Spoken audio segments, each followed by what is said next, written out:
Good afternoon. Thanks for joining us today here at 4 o'clock. I'm Alex Maragos. And I'm Marion Brooks, and we begin with breaking news from Madison, Wisconsin. A deadly school shooting there. Around 11 this morning, the call started to come in. A shooter inside the Abundant Life Christian Church. Lexi Sutter is live for us in Madison with the very latest information. Lexi. Marion and Alex, officials just spoke about the last hour ago, and it is very clear this community is shaken by what has happened. They said this is something you prepare for, but you never anticipate your community being in the middle of it, though they were actively preparing. In fact, their officers were just about 3 miles down the road from this school when that call, that 911 call, came in for help. That was just before 11 o'clock. It was a call from someone inside the school saying there was an active shooter. Officers never had to use their weapons. They say they arrived to find 6 people injured. A teenage student and a teacher are dead, and the suspected shooter also dead. We know the suspected shooter is a teenage student of the school and was armed with a handgun. A motive has not yet been determined. Leaders here say they're focusing right now on the victims and their families, and they're trying to get this community the help it needs. Obviously, it's been an incredibly traumatic day, beyond the physical injuries and the loss of life, not just for the people inside this Christian school, but for those responding and, of course, for parents and family members. And as soon as it happened, I mean, your world, it stops for a minute. Everything is just, nothing else matters. There's nobody around you. You just bolt for the door and try to do everything you can as a parent to be by your kids. The FBI is on scene helping Madison police. The chief reiterating tonight that there is no threat to the community at this time. He says his team of detectives is working hard to piece together a motive and how this crime unfolded. We are going to be here in Madison through the duration of the evening, and of course we'll bring you any updates online and on the air as soon as we get them. For now, we're live in Madison. Lexi Sutter, NBC 5 News. Lexi, thank you. So let's take a closer look at where this happened. Abundant Life Christian School has students from kindergarten through high school. It has close to 400 students from 200 families. The school opened in 1978, and it's affiliated with City Church, which is a Pentecostal church in Madison.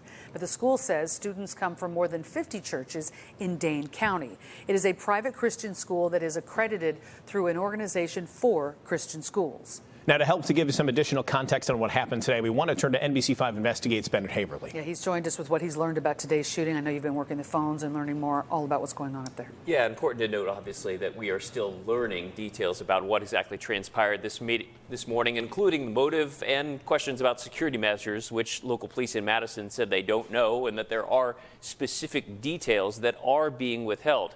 Here's what we do know about how this incident occurred and how it stacks up with others.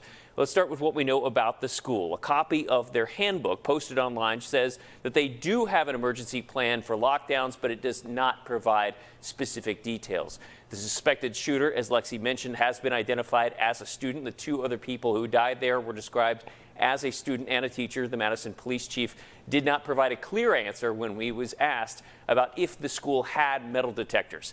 NBC5 Investigates just completed a series looking into weapons detectors and found that even when they are in place, they can still have limitations, that weapons can still get through. This afternoon, I spoke to David Reedman of the K-12 school shooting database, who's chronicled and studied school shootings for years. He says the focus does not need to be on metal detection, but on detecting students' behaviors. So what we need to do is dispel the myth that school shootings are not committed randomly by a scary outsider. That's what fortification is designed to stop. It's actually a problem of school shootings are committed by somebody who's allowed to be at the school, knows the school, and you need to recognize the signs that they're in crisis before a shooting takes place. Again, there's a lot more we don't know about this specific shooting, but Reedman says that it follows a similar fact pattern as the ones that happened in Iowa and Wisconsin and elsewhere, that the suspect in those cases was a student, was familiar with the school, and knew its security parameters. I did reach out, by the way, to the principal to ask for comment, but haven't heard back so far. Coming up at 6 o'clock, we'll talk more about our additional reporting. Sounds good. Thank you, Bennett. Thank you. Context. And we will have more coverage of the Madison school shooting throughout the evening on air and on the NBC Chicago app and on NBCChicago.com. Right now at 6 o'clock, a community is shaken by a school shooting at a Christian school in Madison, Wisconsin. kids saw this and heard this, I mean, right before Christmas. What we know about the victims and the student suspected of carrying out this attack. Plus, breaking news, Chicago City Council narrowly passes the mayor's budget after weeks of debate. The chaotic moments in council chambers before today's final vote. And a key witness takes the stand in the Mike Madigan corruption trial. The news at 6 starts right now.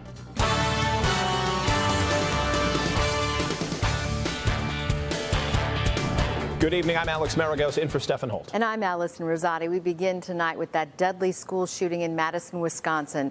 Police say a teenager opened fire at Abundant Life Christian School just before 11 o'clock this morning. A student, a teacher, both killed. The suspected shooter found dead. 6 other people were rushed to the hospital. All of this happening just days before the school's Christmas break. We have team coverage on the investigation into the motive behind this deadly attack, but we're first going to go to Lexi Sutter, who was live on the scene in Madison, where we just got an update from police a few minutes ago. Lexi. Alex, police say the reunification process is complete. All of the students are back with their parents safely tonight. But there's one question on everyone's minds. Why did this happen? How did this happen? And what is really the motive behind this? The police chief says they are still working to answer that question that everybody wants to know. This was just a Monday school day, a normal day that started until it quickly changed and changed so many lives. It was 10:57 this morning when someone inside Abundant Life Christian School called 911. And within 15 minutes, first responders got the injured out of the school and the suspected shooter was identified. A handgun was also recovered. Officials have yet to release the names and the ages of the victim or that suspected shooter. But here's what a student and his mother told me just in the last hour. We heard them, and then some people started crying. And then we just waited till the police came, and then they escorted us out to the church. It's hard. And it's hard to process. It's very hard for me and for other parents and for people who lost their kids and for the teachers. My heart goes out to the family. Detectives are interviewing witnesses, and police say the suspected shooter's family is cooperating with this investigation. We know officials will be holding another update at 8:30 tonight. Of course, we'll be there and bring you the very latest on air and online. For now, we're live in Madison, Wisconsin. Lexi Sutter, NBC5 News. Lexi, thank you. So many people traumatized by the school shooting and also remembering other school shootings that have happened. Good on the list, yeah. Yeah, too many.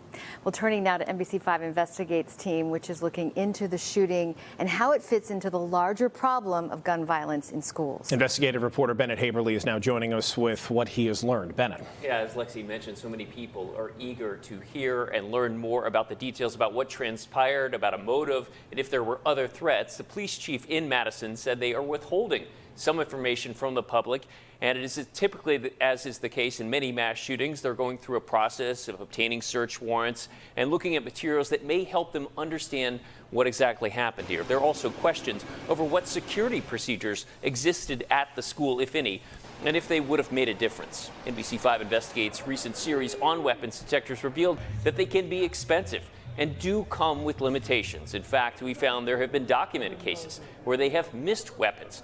I spoke with David Reedman with the K-12 school shooting database, who has studied these incidents for years. He says whether or not a school has detectors is making a wrong assumption and the wrong focus, because most targeted school shootings are committed by students who are familiar with school security procedures. There have been more than 330 shootings on campuses this year, and more than 3,000 that I've recorded back to the 1960s. Of those, about 200 are deliberately planned attacks, like what took place today. And when there's a deliberately planned attack at a school, it's almost always a person with a direct connection to the campus and a long-held grievance that eventually leads to violence.